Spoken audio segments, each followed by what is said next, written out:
That's Kevin, that's a great question. And even though the answer is simple, it's not that simple. Sometimes depending upon the email, right?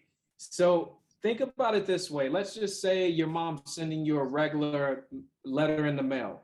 And when she sends that letter from her address in Hawaii and you are in New York, the letter goes through the mailman and it's almost like the mailman thinks it's junk. So it puts it in the junk section of her mailbox, physical mailbox.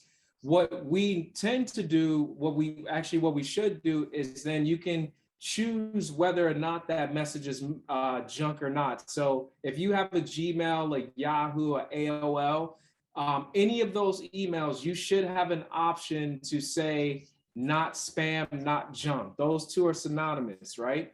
And you could tell the email not to mark it as junk or spam.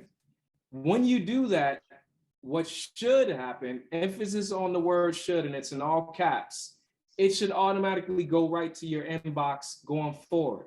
Now, I have done that. I know people have done that, and then they hired us to come in to fix it. And the next step, when that wasn't happening for whatever reason, it started to see that email as junk no matter what we told it at all, anytime. So what I had to do was set up it happened to, the most recent one happened to a husband and a wife. The husband's email continued to go on junk. We set up multiple things to get it into the inbox.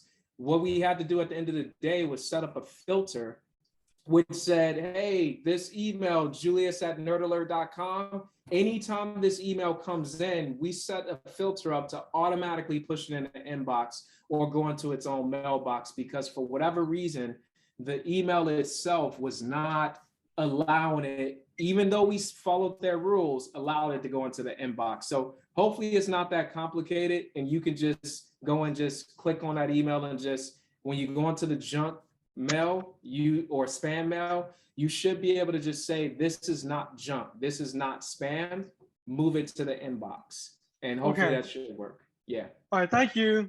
You're very welcome, Kevin.